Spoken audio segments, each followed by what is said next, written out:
The first verse says that listening, thinking, and meditating are the practices of a Buddhista. We should listen, think, and meditate upon the Buddhist teachings to bring our fruition our Dharma aims. From these activities, we gain the three wisdoms. It is said that without listening and gaining an understanding of the Dharma, you cannot think or analyze those words. Without thinking, there is no way to properly meditate upon these teachings. And without meditation, one cannot reach the state of liberation.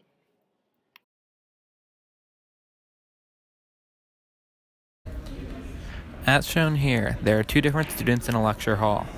Student 1 seems to be listening intently, while the other seems to not be following along with the lecture. Student 1 has learned in her Buddhism class that the first step to success is listening and gaining a basic understanding of the teachings. This sounded interesting to her, so she decided she would try to apply it to her everyday life, as exhibited here. By good listening comes good thinking, and from good thinking comes good meditation, and in this case, studying. Student A believes that by paying attention to lectures, she has set a good construct for her to do well in the class. Student B, on the other hand, is not soaking in any of the information. Let's see what happens when they have to think on the information. Thinking is the process of analyzing. This can be demonstrated through study.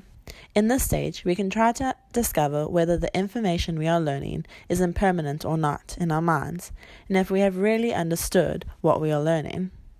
We can see that student A has the wisdom resulting from the analysis, an understanding that knows that the information is impermanent, and so she studies hard to make sure it's permanent, while student B is having a hard time analyzing her work because she failed at listening. Having thought about something at length so that we understand it deeply creates an experience that arises from analytical meditation that is valid and stable. Meditation is intertwined into every single action we do. We should listen, think, and meditate upon the Buddha's teaching to bring to fruition our Dharma aims. From these three activities, we gain three wisdoms. It is said that without listening and gaining an understanding of the Dharma, you cannot think or analyze those words. Without thinking, there is no way to properly meditate upon these teachings, and without meditation, one cannot reach the state of liberation. That being said, meditation refers to putting the mind on a subject that has been clearly ascertained through contemplation. Knowing the teachings of analytical meditation does not mean that we have successfully meditated on them. Without this, it is easy to lose the realizations you make over time. Unstable thoughts will be lost without doing this. Analytical meditation allows for you to think of something at length and deeply understand it. It does not mean just thinking about it, but applying it to our own lives and checking to see if it logistically is consistent. If we do not do this, then it is easy to become immune and not understand the Dharma teachings, losing insight and no longer fully believe in what you should fully invest your time in. The purpose is to make understanding further and deeper, so it is not easy to weary.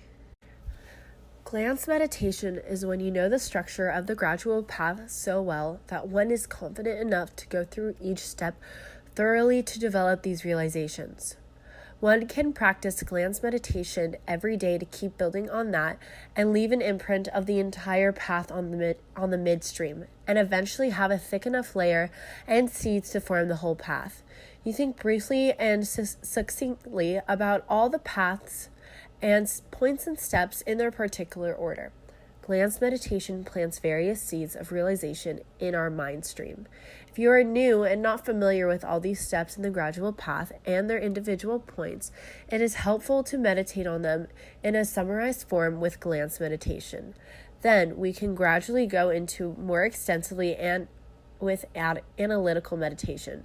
This is advised for any topic. First, ascertain it in a general way. At the beginning, do not go into it extensively, thinking about each detail. It is better to first develop a general understanding in which we know the fundamental point of each topic and the principal reasons to back it up, then progressively make our meditation more extensive by doing analytical meditation.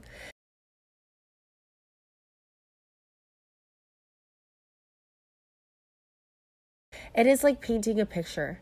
We make a sketch of the entire scene first and gradually fill in the details. We do not paint on each corner of the canvas in all its detail, leaving the rest blank.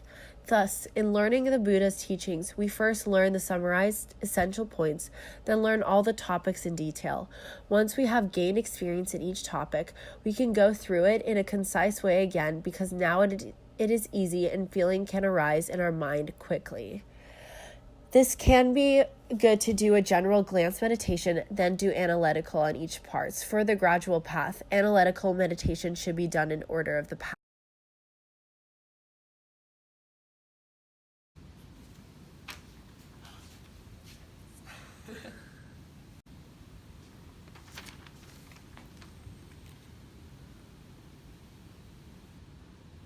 Hey, so I just wanted to know, I'm not doing that great in this class, and I kind of see that you are. What have you been doing that I can maybe try and do to get better? So, my first year as a student here, I took a Buddhism class that really opened my eyes to listening and thinking. And without listening, you cannot think. Without think, you can't analyze the information that the professor gives. And without meditating, you can't internalize all these lectures and all this information. And so I also read this book called Transforming Adversity into Joy and Courage, and you should really check it out. It really helped me.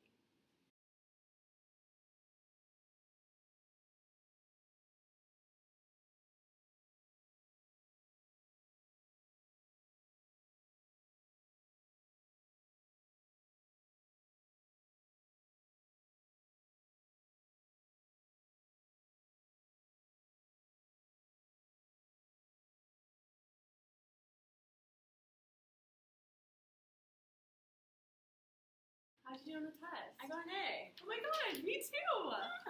Thanks so much for helping me out. I really took your advice to heart. In conclusion, we have seen that these three things, listening, thinking, and meditation, are far more crucial in our daily lives than we think. Without listening, we cannot think, and without thinking, we cannot properly meditate. We see this through the Tibet culture in class, and now we see this in the lives of daily students. 2 students came into class with different strategies for success, but we can see without listening, there can be no thinking and meditating/studying. This is because it is crucial to take in information and get a basic understanding for it in order to be able to properly analyze this information and see how it affects us personally. By doing that, it allows us to have the background to meditate on, which lets us take in the information at a deeper level and truly make sure that we believe it. We can do this with a combination of 2 different meditations, analytical and glance. By doing glance, we can appreciate a general overview of topics and over time develop a strong core understanding. And with analytical, we can deeply understand smaller, more minute topics that are still crucial to understanding the Dharma and in our course material. With this video, we wanted to show how listening, thinking, and meditating apply to the lives of us, the students, and how at the core level we need to follow these practices in all aspects of it.